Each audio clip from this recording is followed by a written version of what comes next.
The following podcast is brought to you by the Johners Podcasting Network, found exclusively at WrestlingWithJohners.com. Good evening, wrestling fans, and welcome to a different timing for our This Week in History show. Normally it's Thursdays at noon, but as people who follow our show know that I just had foot surgery, and timing for a lot of our things are going to be out the window for the next little while. But we definitely want to make sure that we got our history lessons in every week and keep them going all the time so that we don't fall behind and everybody knows what's going on in the world of wrestling, or what was going on in the world of wrestling. This week we are looking at the week of August 13th to the 19th, and I'm here in Windsor, Ontario, just relaxing in an easy boy at my in-laws' house as I have my foot up in a cast, but that still allows me to do podcasting. And I want to thank our sponsor, Coolbet, for sponsoring all our shows. I want to remind you to stay cool and bet responsibly.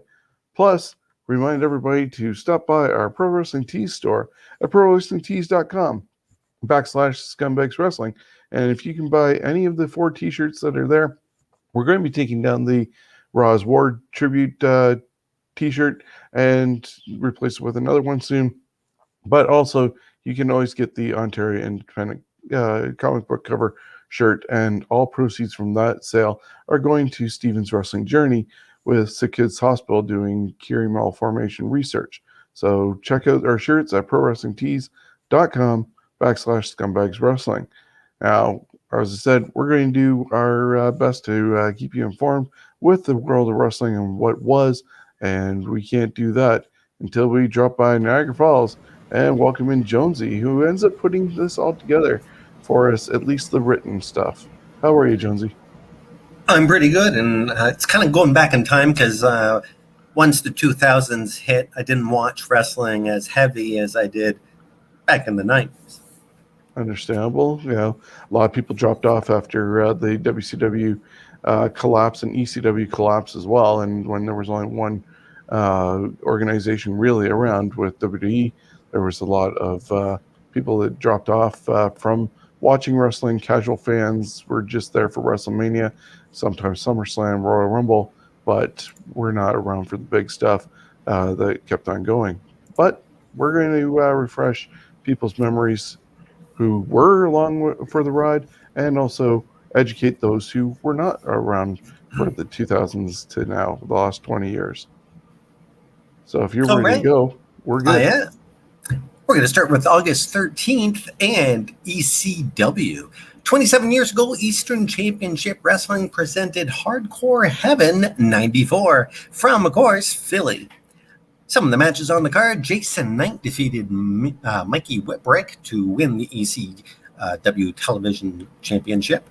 The Sandman defeated Tommy Dreamer by DQ in a Singapore cane match. Cactus Jack and Terry Funk fought to no contest. And this is the match that ended with the fans throwing hundreds of chairs into the ring after Funk asked for a chair from the crowd, and that was a mistake, or maybe it wasn't because it worked out. This would be one of the biggest promo bits that they'd use for the product. And of course, what was said over and over again and pleaded by the ring announcer was, "Do not throw chairs into the ring." Well, they obviously didn't listen to that, considering all the visuals we've seen over that from the years. But it definitely did create quite the visual to do for promoting the product, even in later years with the revivals that WWE did with the rise and fall of ECW, and then the one-night stands before making it a third product. Yeah. It just shows how good those wrestlers were in the ring when the chairs were being thrown at them, how Terry Funk reacted. His reaction is like, it's almost scripted. He couldn't have done a better thing just before he went down because he got hit with a chair, and it was just perfect. It was one of those things that worked out. Moving on, 21 years ago, WCW presented New Blood Rising from Vancouver, British Columbia in Canada. This show is remembered for being a giant stinker. Some of the matches, unfortunately, on the card. However, the first one was actually a good one. 3 count, Evan Courageous, Shannon Moore, and Shane Helmsley defeated the Young Dragons, Kaz Hayashi, Jamie-san, and Yun Yang in a ladder match for possession of 3 counts gold record and recording contract. Tank Abbott, who was on the outside in support of 3 count, would grab the record on behalf of 3 count. Buff Bagwell defeated Canyon in a Judy Bagwell on a forklift match. Lance Storm defeated Mike Awesome in a Canadian Rules match for the WCW United States Heavyweight Championship. And Jacques Rougeau was the special referee. Bret Hart made his final pay-per-view performance for WCW on this show. Appearance on that show. Vampiro and the Great Muta defeated Chronic, Brian Adams, and Brian Clark to win the WCW World Tag Team Championship. And the main event was Booker T defeating Jeff Jarrett to retain the WCW World Heavyweight belt. Yeah, I'd hate to know how many times that belt was tossed around. I think one month we did see it was like 5 times in a month that it went. I think that was maybe June or July. But for August already, Booker T probably already by that time 3-time WCW World Heavyweight Champion at that moment. But as you said at the beginning, the opening match with 3 count against Young Dragons, when they ended up splitting into 3 teams, and Jamie-san was revealed as Jamie Noble, and you got, I think it was Evan Courageous went with him. Those 6 still had phenomenal ladder matches and just 6-man tag matches all over the place. Great, phenomenal team, all 3 of them. Yeah, they did some different stuff in that match that you hadn't seen anyone do, so it was great. Very innovative. 20 years ago on Raw is War from Chicago, Jeff Hardy defeated Rob Van Dam to win the WWF Hardcore Championship. Also on the show was the segment involving The Rock and Booker T. Watch 2+2, Thomas and Jefferson saga. I don't know if you can explain that or... Yeah, he was basically just interrupting The Rock, how The Rock would interrupt other people, and he didn't care what 2+2 was. Oh, okay. And Steve Austin's birth to what on the show? To Hugh Morris. Austin says the what was inspired by a longtime voicemail that he left for Christian. What? Yep. What? 14 years ago, WWE taped the 35th edition of Saturday Night's Main Event from MSG in New York City. This would mark the first time Saturday Night's Main Event was held at MSG. Austin made a cameo appearance on the show. The show would air 5 days later. John Cena defeated Carlito by submission. Evander Holyfield and Matt Hardy went to a no contest in a boxing match. And CM Punk and the Boogeyman defeated John Morrison and Big Daddy V. I can't imagine that was a very good match. Yeah, and you wonder why Saturday Night's Main Event got somewhat canceled after seeing some of those matchups. Poor Boogeyman. 14 years ago, Brian Adams was found unconscious in his home in Tampa, Florida, by his wife. He was pronounced dead when paramedics arrived on the scene. He was just 43 years old. Brian Adams, a.k.a. Crush, was found dead in his home. Born and raised in Hawaii while enlisted in the Army, he would take an interest in wrestling while stationed in Japan. He would be trained by Antonio Inoki. He returned to the States and worked with Pacific Northwest Wrestling. He would soon join the WWF as the 3rd member of Demolition. Crush, of course, was his name.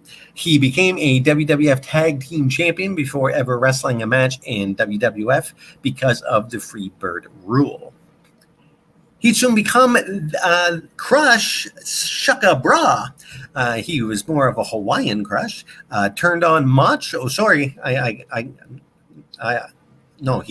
when he became the Mr. Fuji. Yes, he turned on Macho Man and became the evil Crush under the tutelage of Master Fuji. And he would then become a biker of DOA and then went to WCW. And well, that's where careers die. Yeah, there you go. You got them all right there. That's perfect. Almost all the looks, at least up until the DOA, and not Chronic and all that. But I really liked him as Crush for Demolition when he got brought in as third man. Didn't overly like the change when he went all neon and was crushing things in the garbage dump and stuff like that. And he even battled his former tag team partner Smash when he was Repo Man together. Liked him as a traitor. Then he left for a while after getting arrested for the possession of weapons, and that's when he came back with this forehead tattoo, which clearly was not a real tattoo, and the chain in the nose. It was part of the Nation of Domination before the nation split into three, and they had the Boricuas, the nation, and then you see the leader of the Disciples of Apocalypse. Just surprising that he was only 43 years old when he passed away. Yeah. I actually liked Kona Crush. And he probably had the best backbreaker in the business. Oh, yeah, for sure. Okay. 10 years ago, Lance McNaught, a.k.a. Lance Cade or Garrison Cade, died in San Antonio, Texas. He was just 29 years old. He was trained by Shawn Michaels' team with Bryan Danielson and worked for Japanese promotion Frontier Martial Arts Wrestling for 3 months. He signed with the WWF in 2001. He would go to the Heartland Wrestling Association, having 2 runs as HWA Heavyweight Champion. He would move to Ohio Valley Wrestling in 2003 and teamed with Rene Dupree and Mark Jindrak. Cade would be called up himself that year and teamed with Jindrak until just after WrestleMania 20. After a stint in OVW following an injury, Cade returned as Lance Cade with new tag partner Trevor Murdoch in 2005, winning the tag titles. In 2008, he was a protege for Chris Jericho in his feud with Shawn Michaels. He would be released due to drug-related issues. He would re-sign with the WWE in September 2009 after a stint in Japan. He would die after an accidental intoxication from a mix of drugs and cardiomyopathy. I'm going with that one. Contributed to his death. Yeah, it's a shame. The guy was quite talented, and to be recruited as one of Shawn Michaels' guys, definitely a lot of talent there. Just want to remind people that we are live tonight, Thursday at 7:20. And if you have any memories of the stuff that we're talking about, feel free to put them in the comments, and we'll put them up on screen and share along. Excellent. 10 years ago, at a Ring of Honor TV taping in Chicago Ridge, Illinois, Jay Lethal defeated El Generico to win the ROH World Television Championship. Lethal had only been back less than a week after returning to the company. Moving on to August 14th, 26 years ago, WWF tapes the 467th and final episode of Wrestling Challenge. Wrestling Challenge debuted September 7th, 1986. Known as WWF Cavalcade in Canada, was the WWF's B syndicated show. Superstars of Wrestling, later Superstars, was the A show. The show featured only one title change in its 9-year history. Money Inc. Defeated the Natural Disasters for the WWF Tag Team Championship on November 1st, 1992, which was taped on October 13th. Yeah, I always enjoyed Wrestling Challenge. It would be 11 o'clock for Superstars and then 1 o'clock on CHCH for Cavalcade or Challenge, whichever they ended up naming it that week. Because sometimes they didn't change the name in time and it was still Wrestling Challenge. But yeah, you had Bobby Heenan and Gorilla Monsoon as the commentators. Later on, Jim Ross was on the commentating team for that. Really underrated show, but at the same time, TV tapings took 5 hours to do because they did about a month in advance. And it's funny that going through the history over the last year, most of those matches were no longer than 3.5 minutes. Yeah, They were very short matches. all due to the entries, though. Yeah. People waited, and then they'd be guaranteed probably a Hulk Hogan match, but you had to get through 5 hours of the TV taping just to get to a 3-minute Hogan match and to send them home. Those were the days. Those were the days, my friends. 22 years ago in Toledo, Ohio, Balls Mahoney and Spike Dudley defeated the Dudley Boys, Bubba Ray and Devon, to win the ECW World Tag Team Championship. 22 years ago, WCW presented Road Wild from Sturgis, South Dakota. 5,500 were in attendance. This would be the last Road Wild, as it would be replaced by New Blood Rising. Harlem Heat Booker T and Stevie Ray defeated Kanyon and Bam Bam Bigelow to win the WCW World Tag Team Championship. Randy Savage defeated Dennis Rodman, and Hulk Hogan defeated Kevin Nash in a retirement match to retain the WCW World Heavyweight Championship. But of course, Nash would return only 2 months later. I always forget that Hogan went back to the red and yellow back then. For some reason, thought that he stayed black and then disappeared after the whole Jeff Jarrett and Vince Russo debacle, and then only returned to the red and yellow after WrestleMania 18 when the fans turned him at the Sky Dome, and he returned to the red and yellow in Montreal the following night. But lo and behold, he was wearing the red and yellow back in, like, what is this, 99, 2000? Before WCW collapsed. 20, this is 99. Yeah, so he did go back before the debacle happened with Jarrett and Russo. I like how that knee brace is framing the knee pads. I think he should have one on both. That's a good look.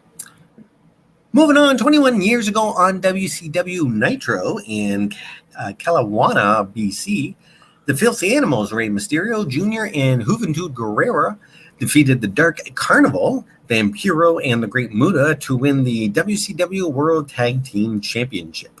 I don't even remember that. The Dark Carnival. Also, that night, Lance Storm gave away shit. That's right.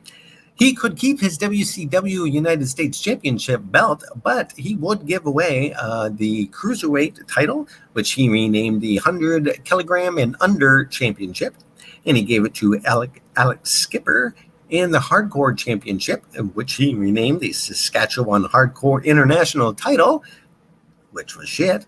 And he gave that to Carl Ouellette. Ouellette would lose it to Screamin' Norman Smiley that night. And they just didn't give a shit about any of their titles anymore. Well, they gave Lance all those belts, and he was a belt collector, which was kind of cool. And it was awesome him renaming all the titles and to Canadianize them, especially with the Cruiserweight going to 100 kilogram or less and all this other stuff. But then all of a sudden they just went, no, you can just have one belt. And belts were just definitely props at that point because they didn't care. 15 years ago on Raw from Charlottesville, Virginia, Lita defeated Mickie James to win the WWE Women's Championship. 10 years ago on Raw from Charlottesville, Virginia. I just read that one. 10 years ago in Tokyo, Japan, Shinsuke Nakamura defeated Tetsuya Naito in the final match to win the 2011 G1 Climax Tournament. 10 years ago, WWE presented SummerSlam from the Staples Center in Los Angeles, California. Randy Orton defeated Christian in a no-holds-barred match to win the World Heavyweight Championship. CM Punk defeated John Cena in a title-for-title match to win the undisputed WWE Championship. Triple H was the special referee. But wait! Alberto Del Rio would cash in the Money in the Bank briefcase and win the undisputed WWE Championship. No! I still think that was a big mistake anyways. The Summer Punk should have been held off. I think I'd mentioned it at when we talked about the night he won the official title from John Cena at Money in the Bank, and he blew Vince McMahon a kiss goodbye. He should have been off longer. They could have done something like what AEW is doing right now with the Forbidden Door, and him show up at indie shows just holding the title and doing something. Because right after that show, he showed the belt in his fridge, just as a hey, look what I got type deal. But if they'd held it off longer, instead of all of a sudden the next month he's back in a new contract and going against Cena, who was given a artificial belt, it just watered it down too early. Yeah, sometimes they're just not patient enough. It's a happy 40th birthday to Kofi Nahij Sakarduri Messiah, except for maybe the second name. I don't think I screwed that up. AKA Kofi Kingston. And I'm sorry, Kofi, that I got your name so wrong. It's a happy 59th birthday to one half of the WCW short-lived tag team Thunder and Lightning in 93, Jeff Farmer. He was also Cobra in 95, and in 96 he'd get the role of a lifetime as the fake Sting. I love fake Sting. Oh yeah, hey, I'd be happy with playing fake Sting. Today would be the 60th birthday of Thomas Edward Gilbert Jr., a.k.a. Hot Stuff Eddie Gilbert. And it's a happy 72nd birthday today to Robert Lee Backlund, a.k.a. Crazy Bob Backlund. Opie. Oh, yes, Crazy Opie. So he must admit his rage was really good as a heel when he finally snapped on Bret Hart. Now, Yes. The whole presidential run and stuff like that was kind of hokey, but his just going nuts and not respecting the new generation and taking out them feeling disrespected, I enjoyed. I didn't like how he walked around. It was a weird stance he had, but he was a great villain at the time. Going to August 15th now. 27 years ago at a Monday Night Raw in Lowell, Massachusetts, The Undertaker defeated Kwang in a match that would be shown on September edition of SummerSlam. This was a surprise to the live audience as the real Undertaker returned before his storyline return at that year's SummerSlam versus the fake Taker. And he was already wearing the purple.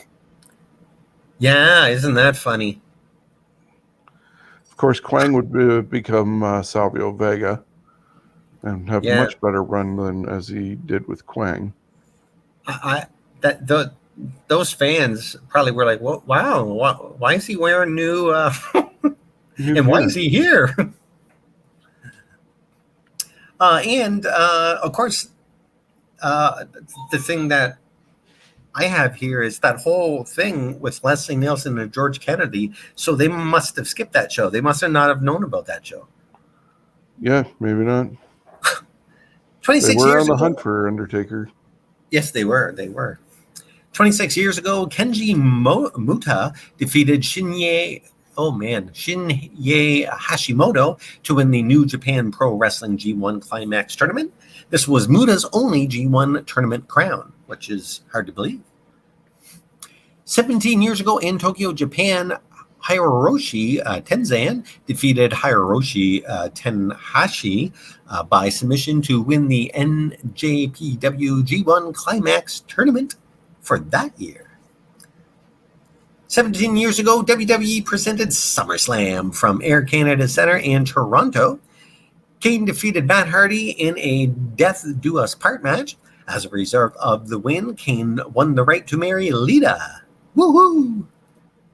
John Cena defeated Booker T in the first match of the Best of 5 series for the WWE United States Championship. Cena would go to win the Series 3-2 and the United States Championship. JBL defeated The Undertaker via DQ to retain the WWE Championship. Earlier in the match, a twat of a fan made his way onto the JBL limo that was parked in the middle of the aisle. The fan would have his foot go through the roof, giving away a spot later in the match with The Undertaker driving JBL through the limo roof. And the main event saw Randy Orton defeat Chris Benoit to win the World Heavyweight Championship. At that time, he became the youngest World Heavyweight Champion in history. I think he still is the youngest. I was at this event, and it was part of 3 days and 3 nights, 3 cities that my friend and I, Ed Simon, did. Yes, you guys hit all 3 of them. I hit the first 2, but I skipped the Hamilton show because, well, I heard Hamilton's mouth. It wasn't the greatest. It was a little bit grimy there. But we were in attendance along with yourself for this. You saw that idiot go over the top of the limo and the foot almost go through, and you could see then the slit, and I was like, oh dude, you just it was like a magician, and you go, oh, they just gave away his spot. Yeah, and so you knew it was going to come when that happened with Taker and JBL. But then Orton, I believe he still is the youngest world champion to this date. And then we saw the aftermath, which we'll talk about later on for the next date on our journey. But what also stood out for me is I bought the event T-shirt for this, and it was $30 at the event stand. The next day in London, it was $20. And by the time I made it to Hamilton on the Tuesday, it was down to $10. Totally kicking myself for buying the shirt the day of, not realizing, one, that it would still be around the next 2 days and be deep discounted as it was. Yeah, that would kind of suck. Oh, yeah. 11 years ago, WWE presented SummerSlam 2010. Daniel Bryan would make his return after being fired earlier in the summer for choking ring announcer Justin Roberts with his own tie on live TV.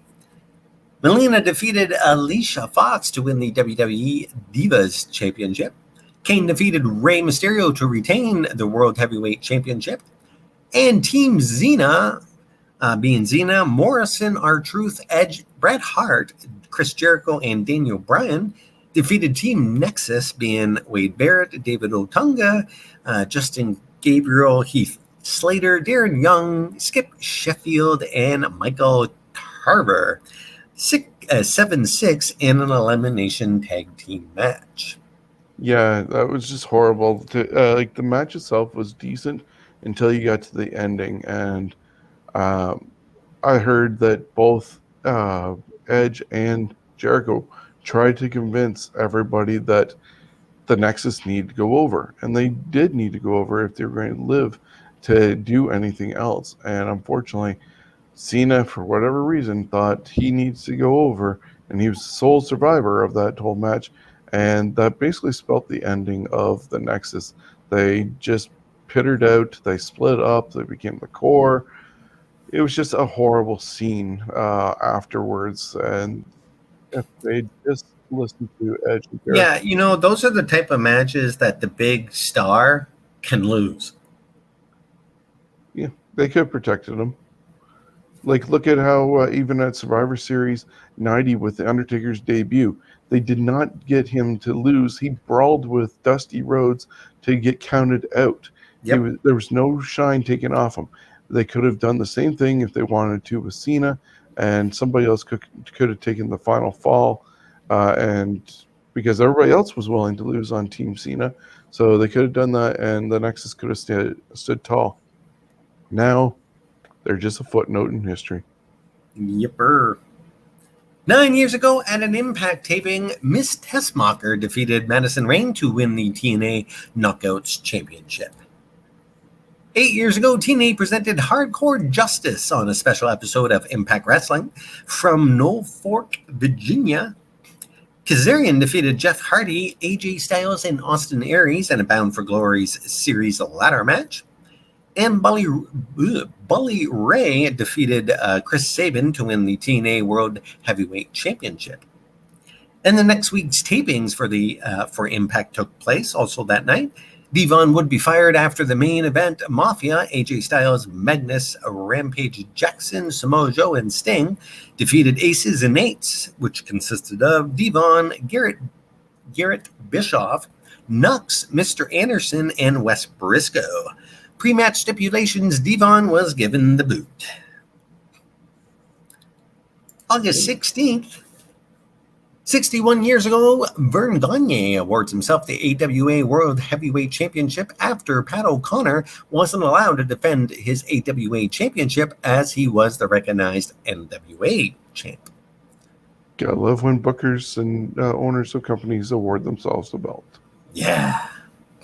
35 years ago in Philly, the Rock and Roll Express, Ricky Morton and Robert Gibson defeated the Midnight Express 2-1 in a best-of-3 falls match to win the NWA World Tag Team Championship. 31 years ago, Pat O'Connor dies of cancer in St. Louis, Missouri, just 6 days shy of his 66th birthday. O'Connor was a former NWA World Champion. 29 years ago in Japan, the Great Muta defeated Riki Kushu to win the IWGP Heavyweight Championship. Nice looking belt. 28 years ago in Poughkeepsie, New York, WWF presented the SummerSlam Spectacular, the show which would fill in for an hour of air in a condensed form. Boy, I didn't say that well, did I? The show, which would fill in for an episode, it had the debut of Lex Luger, I'll Be Your Hero, a music video. And if you haven't seen that or heard that song, Google it now.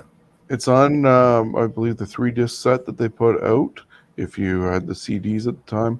I'm not sure if it's on Spotify, but it definitely was at the end of SummerSlam as he won by a count-out victory and had balloons and streamers. Yeah. The Steiner brothers, Rick and Scott Steiner, defeated Money Inc. In a steel cage match to retain the tag belts. This was the last ever tag team match for Money Inc. 20 years ago, the first live episode of SmackDown took place.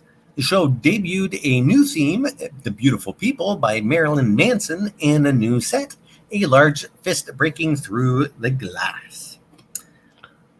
Well, as we discussed also last week, Rhino had taken out Jericho to destroy the other set. And this fist apparently is 3 pieces. They showed it one time on a Warehouse episode, I think on WWE Network. And somebody went through the warehouse and finding different things. They have stocks of caskets that have been used over the years, but the fist is in 3 pieces. Mm-hmm. And it's because of WWE that I know the difference between a casket and a coffin. Very true. The fist, yes, it is quite large. I believe it takes up a whole truck, they said. And when it was in London there, we were on our seats were up on the 3rd deck. So when we went to the bathroom, you could actually see it right behind the bathrooms. And it was kind of cool seeing it from kind of eye level. Very nice. 20 years ago. Oh no, we already did that one. I don't know if I said the Booker T and The Rock went to a no contest and a lights out match, but there you go. Right. 17 years ago on Raw from London, Ontario, Canada, Randy Orton defeated Chris Benoit in a rematch for the World Heavyweight Championship. After the match, Randy Orton would get the thumbs down from Triple H as Batista would drop Orton on his back and Evolution would be given him a beatdown. Yeah, you can see this seeds being sown throughout the whole thing of the jealousy of Randy Orton having the title, not Triple H. Triple H was the leader of Evolution, but to see that actually happen live, because we were actually a couple of rows off the floor, right looking at the hard camera for this, it was just like, wow. It was an awesome moment. Yeah, and it's one of those things where it's good to see a show in London, because for some reason, London over the years has had a few things happen there that has gone down in the annals of wrestling history. Very true. 12 years ago, TNA presented Hardcore Justice from the Impact Zone. All matches were contested under hardcore rules. Cody Deaner and ODB defeated the Beautiful People, Angelina Love and Velvet Sky. As a result of Deaner getting the pinfall, he wins the TNA Knockouts Championship. And I see Deaner actually has a brand new haircut. He is like pretty damn bald now.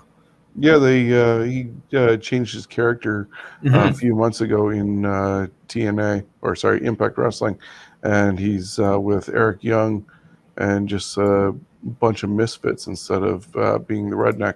But he's bleeped back to being the redneck when he's at the house shows, the independent wrestling shows here in Ontario. Okay. Also on the show, Samoa Joe defeated Homicide to win the TNA X Division Championship. Kevin Nash defeated Mick Foley to win the TNA Legends Championship. And Kurt Angle defeated Matt Morgan and Sting in a three-way match to retain the TNA World Heavyweight Championship. And today would have been the 75th birthday of Hoyt Richard Murdoch, a.k.a. Dirty Dick Murdoch, the Cheeto-eating, beer-swinging machine. His last major wrestling appearance actually came at the 95 Royal Rumble as entrant 27. Murdoch appeared in a handful of movies, including the 1974's The Wrestler, 78's Paradise Alley, and 85's Grunt, the wrestling movie. He also would make an appearance on an episode of The Jerry Springer Show.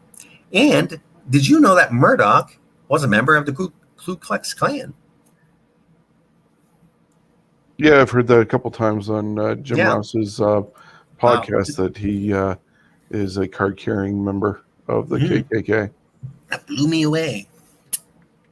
Actually, I kind of want an action figure of him now. Just so you can put that hat there. What a bastard. Today would have been the 92nd birthday of Jack Atkinson, a.k.a. Fritz Von Erich. August 17th. 52 years ago in Bloomington, Minnesota, Dr. X defeated Vern Gagne to win the AWA World Heavyweight Championship. 35 years ago in Charlotte, North Carolina, Nikolai Koloff defeated Magnum TA to win their Best of 7 series 4-3 to claim the vacated NWA United States Championship. That would be Nikita Koloff. Nikita, sorry, yeah, that's what the... Did I say Nikolai? Yep. That's all good. Cool. I have it spelled out Nikita, but my brain just went with the more popular name. Not that I think this Koloff is a lot better than the other one, but the other one, I think he was more well known. Anyways, Magnum was stripped of the belt back in May for assaulting then NWA president Bob Geigel.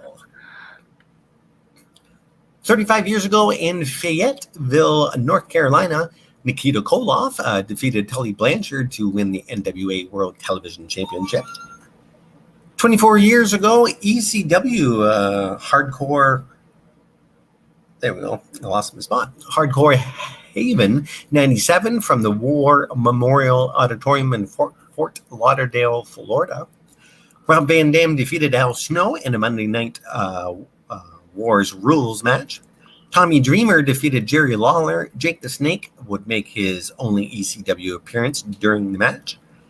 And Shane Douglas defeated Sabu and Terry Funk in a three-way dance to win the ECW World Heavyweight Championship. I was getting blown up there. I wasn't taking enough breaths. It's okay. Yeah.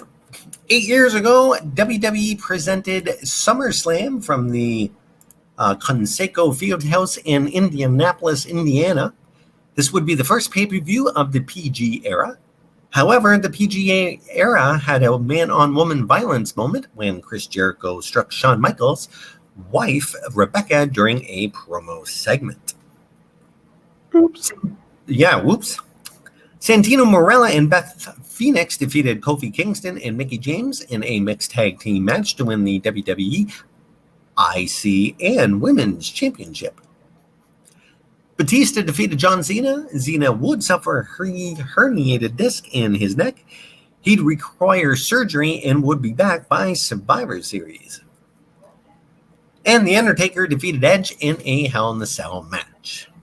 When Hell in a Cell could be done at any time compared to, oh, it's October. Yeah. Or in this case, it was June, I believe, this year. 11 years ago, Ted Lipscomb, a.k.a. Nightmare Ted Allen, passed away. He was 54. He was born November 17th, 1955 in Cartersville, Georgia. He was a four-sport athlete, edited his high school's newspaper, and even did play-by-play for some of their games. At age 14, he was the ring announcer for the weekly matches at the Sports Palace in Cartersville. He teamed up with Danny Davis as the Masked Nightmares with Davis. He would spend plenty of time in a mask as Mr. Wrestling, a Black Tiger, and even a Power Ranger for Smoky Mountain Wrestling. He'd end up training Scotty Riggs, Bull Buchanan, and referee Randy Pee Wee Anderson. And just to remind you, Danny Davis that he teamed up with was not Dangerous Danny Davis. This would be the one who ran OVW and trained the guys that came out of there. Oh, wow, there you go. So this is a different Danny Davis. Yeah, two Danny Davises in professional wrestling. I'm putting in here different. Okay. And I already, didn't do that one. 11 years ago, at a SmackDown taping in Bakersfield, California, Alberto Del Rio and his personal ring announcer, Ricardo Rodriguez, both would make their WWE television debuts. In the show's main event, he'd make Rey Mysterio submit for the win, then injure Mysterio post-match. Rodriguez had quite the way of introducing Del Rio. I was at least one bonus to Del Rio's entrance and his whole shtick. The man himself, well, not so great, but who knows. 7 years ago, WWE presented SummerSlam 2014. Dolph Ziggler defeated The Miz to win the WWE IC Championship. Paige defeated AJ Lee to win the WWE Divas Championship. And Brock Lesnar defeated John Cena to win the WWE World Heavyweight Championship. 7 years ago, AAA presented Triple Mania 22. El Hijo del Perrero Guerrero defeated Cybernetico, Dr. Wagner 2, and Mystizi in a four-way elimination match to win the Copa Triple Mania 22. Hey, it's a happy 29th birthday to Sahara Jade Beavis, a.k.a. Paige. And it's a happy 34th birthday to cheerleader Melissa Anderson. She'd have stints in both the WWE and TNA. And it's also was 25th birthday for NXT star Indy Hartwell. All right. She's a pretty lady. August 18th, 59 years ago in Newark, New Jersey, Bobo Brazil defeated Buddy Rogers to win the NWA World Heavyweight Championship. I almost said Buck Rogers. 28 years ago, Clash of the Champions 24 saw Fred Ottman do a faceplant, and the rest is history. Poor Tuggers. This has been talked about so many times, and one thing that does get missed is it was because when they did the test for it, they repaired it, but they actually put a piece of wood across where he previously went. So what people don't say, this was not Fred's fault. This was the dumbass that fixed the wall. Exactly. And it was right at knee level, so he didn't see it, and he knocked into it and tumbled, and you hear Sid say a couple things. And I love listening to that in the background. It's hilarious. 25 years ago, at a pre-warm-up match at SummerSlam, Yokozuna lost his match to Steve Austin due to the ropes breaking when Yoko tried to do a bonsai drop. Great spot. Yeah, I don't know if it was just to show That's a fast video clip. How big he had become, and they were maybe embarrassing him, or just something different to show with how big he is that anything could happen. Yep. But so surprising that Steve Austin was on the Sunday Night Heat show instead of on the main card. And that was, I believe, 96. And he'd just become the king of the ring. Well, if I remember when he they interviewed him after this, and he basically said, "Why the hell am I on this show when I'm going against this overweight, blah, blah, blah, blah." Yeah. 24 years ago on Raw is War from Atlanta City, New Jersey. The Undertaker and Mankind defeated Shawn Michaels and Hunter Hearst Helmsley by DQ. Post-match, The Undertaker was busted open when Michaels nailed Undertaker with a vicious chair shot. The reluctant alliance of Michaels and Helmsley, along with bodyguards Rick Rude and Chyna, would soon become the first version of the Generation X. 24 years ago, Robert Jeep Swenson dies of heart failure. He was just 40 years old. He'd be most remembered as the Ultimate Solution and as Bane in the movie Batman and Robin. That's a big guy. Very massive.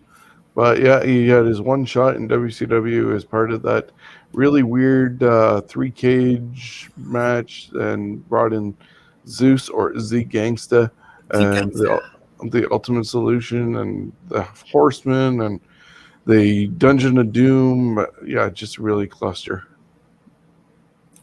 He could have had better. Oh, absolutely. 23 years ago in Baltimore, Maryland, independent wrestler Brian Hauser was shot and killed during an altercation with police. He was just 23 years old. 16 years ago, Christopher Bowman Jr., best known to wrestling fans as Chris Cash, he was killed in a motorcycle accident in Glassboro, New Jersey. He was just 23. 8 years ago, WWE presented SummerSlam 2013. Bray Wyatt defeated Kane in a Ring of Fire match, and Daniel Bryan defeated John Cena to win the WWE Championship. Triple H was the special referee. He pedigreed Bryan, leading to Randy Orton cashing in his Money in the Bank briefcase, and new champion, Mr. Randy Orton. And finishing it all up, August 19th, 46 years ago, Christos Thefilio, a.k.a. the Golden Greek, Jim Londos, dies of a heart attack in Escondido, California. He was 78. 32 years ago in Tokyo, Japan, Riki Kushu defeated Big Van Vader to win the IWGP Heavyweight Championship. Whoa, that's one mean-looking dude. Yeah, found some. He's kind of weathered, man. Yeah, wow. Found some drawings of the Japan guys to be able to put up on this one. Yeah, that's nice. 22 years ago, at a Thunder taping in Lubbock, Texas, Lenny Lane defeated Rey Mysterio Jr. to win the WCW Cruiserweight Championship. 20 years ago, WWE presented SummerSlam 2002. Edge would go on to defeat Lance Storm to win the WWF Intercontinental Championship. X-Pac defeated Tajiri to unify the WWF light heavyweight and WCW Cruiserweight Championships. RVD defeated Jeff Hardy in a ladder match to win the WWF Hardcore Championship.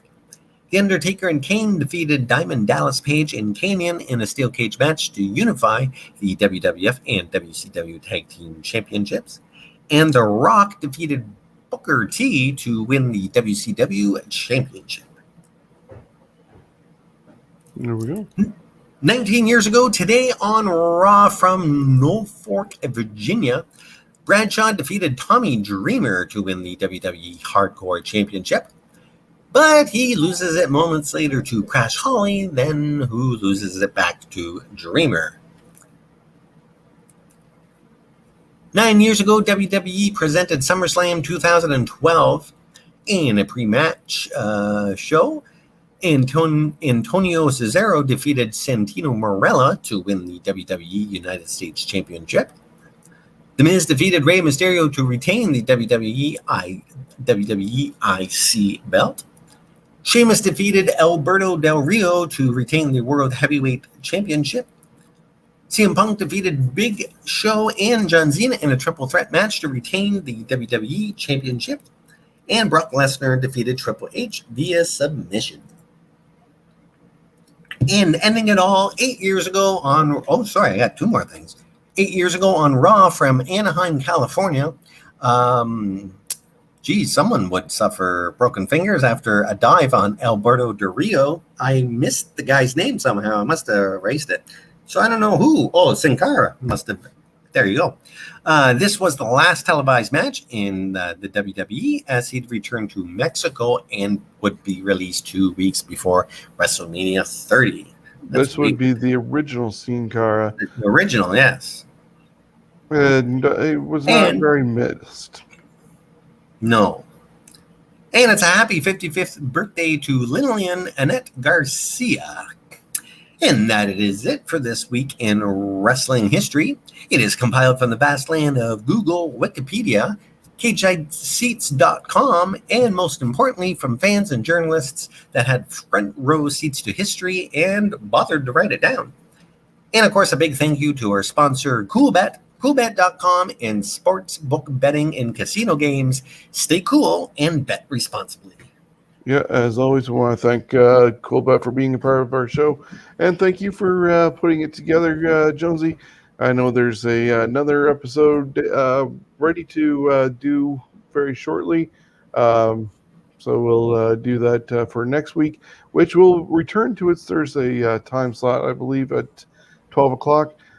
This weekend is going to be a busy weekend, so there's a lot of rumors of what's going on with Rampage, and it's the final SmackDown before SummerSlam tomorrow. So I think I'm going to push the podcast to Saturday.